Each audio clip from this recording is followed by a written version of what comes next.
Hi, Jeremy. How are you today? Good, Mary Kay. Good to see you. Yeah, good to see you. Today I'm here with Jeremy Smearman, who is the owner, president, and principal designer of Planters. And can you tell us a bit about your company, Jeremy? Sure. We are, and this is a mouthful, we are an end-to-end design, build, landscape architecture, garden design, installation, and maintenance company. I string all that together because it's the most descriptive way to label my company. We've been in business for 32 years here in Atlanta, and 20 years ago we opened an office in North Carolina. We've spoken recently, and just really over the past many years that we've known each other, about the challenges that companies face when developing site plans and landscape plans. Can you tell us what do you see as the most critical issues that you're facing today? Well, as Metro Atlanta continues to grow, and more, there's more and more pavement, more and more hardscape. There are two things that get elevated to the fore as it relates to us as design professionals and trying to accommodate, and that's stormwater management and tree recompense, tree planting back after construction, and how to integrate those and work those successfully to honor municipal standards and codes, and also our clients' wishes. It's becoming increasingly difficult to find a positive intersection of all those concerns. Can you give me a specific example of issue you might face when you're doing a design? Yes, I mean, lots of examples. So we're mandated at a certain point of development, a certain point of disturbance to start to impound and infiltrate our stormwater, which requires a certain amount of infrastructure of a certain size, and oftentimes there are limited places to put that. And I'm specifically speaking of an underground detention chamber. So once you've accounted for that and space allocated for it, it might consume more space than you would like from a design perspective. And then you have to start to think about how you're going to then plant the space and honor tree recompense requirements. And trees have to be planted back at a certain spacing. And so we've encountered this time and again where all of those concerns cannot necessarily fit in the same space, not neatly. And depending on the municipality, depending on the project, sometimes the folks that govern stormwater don't care so much about the arborist office and vice versa. And so how to get all parties to agree and to work towards a positive, acceptable site plan can become difficult. Yes, it certainly can. I know that I've heard over the years just horror stories of our members trying to get permitting and having their sites plans approved and things like that. And sometimes we all know that the county and city arborists, they mean well. They want to keep and plant as many trees as possible, but it's not always, I guess, feasible to be able to comply. It's not. I mean, I understand that a lot of these municipalities, the arborist office, they're under pressure. I think we all agree, again, trees are good, but not all trees are of the same quality. Not all trees are healthy.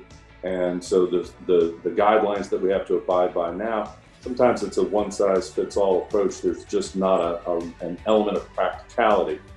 Trees that exist inside setbacks or rear setbacks are protected at all costs, but typically on larger pieces of property where you're trying to secure privacy, you may have weak, unhealthy, crowded, invasive species trees that have to be protected at the expense of the owner achieving the privacy that they desire, the neighbor next door achieving the privacy that they desire, and the ability to replace weak trees with stronger, healthier trees that are more sustainable and going to be alive for a lot longer. Family homeowner properties. And so the idea that they then need to plant more, I think, is patently unfair. And also, it's planting more and eliminating for example, turf areas and other landscaped areas?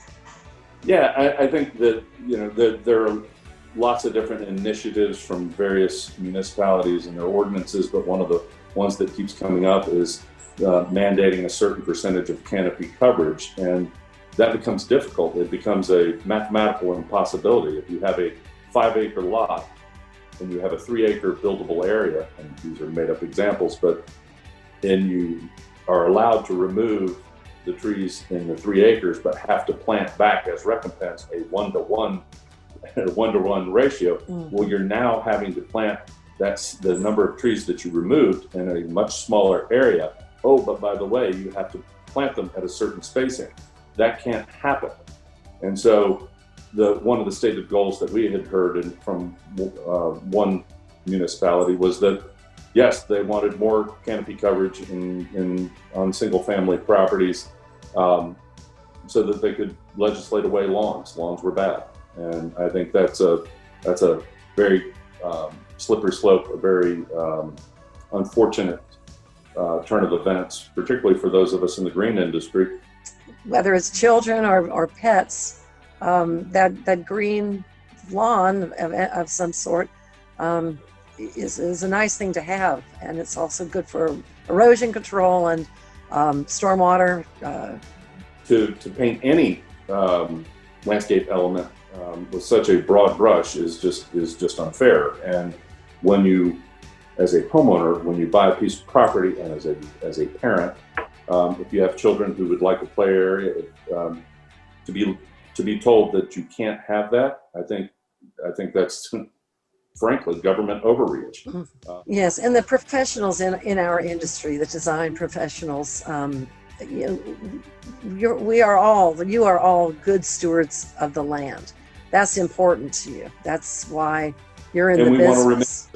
We want to remain so. And one of the fears that I have, quite frankly, is if these tree ordinances become more onerous and more restrictive, it's going to force us to be less a steward of the land and less a champion of the tree ordinance, because we do believe that trees are good and we want to see people plant trees. And if you are removing a lot of trees on your property, we would like to, within the grand scheme of the design charge, we would like to be able to plant trees back. We just would like to be able to do so at our discretion, and perhaps in concert with an arborist's office. Not everything that we're seeing is negative. We are seeing that there are some signs that they're going to mandate front-end meetings before development occurs with an arborist's office to just discuss what can and can't be done, and a design professional would have to be present and actually lead that meeting. That's music to my ears, to elevate our stature in this overall process, such that before any architect puts pen to paper to design a house, we have to have a site meeting, and that the outcome of that meeting might inform the design. That's a wonderful thing. And you did mention one thing about the trees, perhaps that they're specking. You've got to be able to find the trees and make sure that they're appropriate for the site.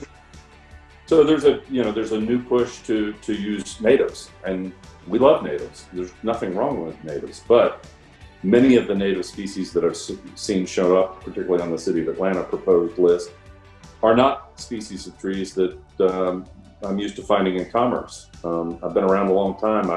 I've never seen a sand hickory available for sale at a nursery. Doesn't mean they're not there, but they're not widely grown.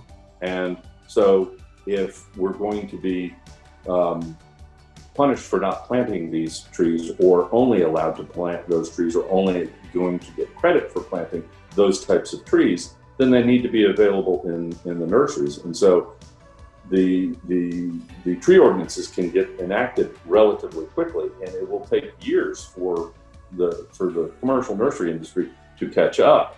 And so what happens in the meantime? And then kind of piggybacking off of that, one of the other initiatives is to plant a greater number of trees, but much smaller trees. So 2.5 inch caliber trees. Again, I don't have anything against a 2 or 2.5 inch caliber tree, but it doesn't have the same impact as a 4-inch tree, a 6-inch tree, an 8-inch tree. And doesn't it make more sense if we're trying to look at sustainability to stagger the sizes of our trees so that we don't have mature overstory trees, and anywhere we develop, we have very young trees. We need some in between. But here, the main thing is that it's, as we discussed, it's important that we get involved to the Georgia Urban Ag Council and other groups with our members who are the professionals, so that we can intercede and help guide these ordinances. Absolutely. And I know that we've talked about that, and I hope that there'll be more professionals that would be interested in working with us on this, and because there's some pretty significant changes in the work in some of the local municipalities that we need to get on top of and get with the. These are certainly issues that, in my opinion, bear monitoring, because they will have impact. And it's one of those things, in my opinion, that once enacted, they're difficult to repeal, and the effects aren't felt immediately. Well, Jeremy, we really appreciate the time today.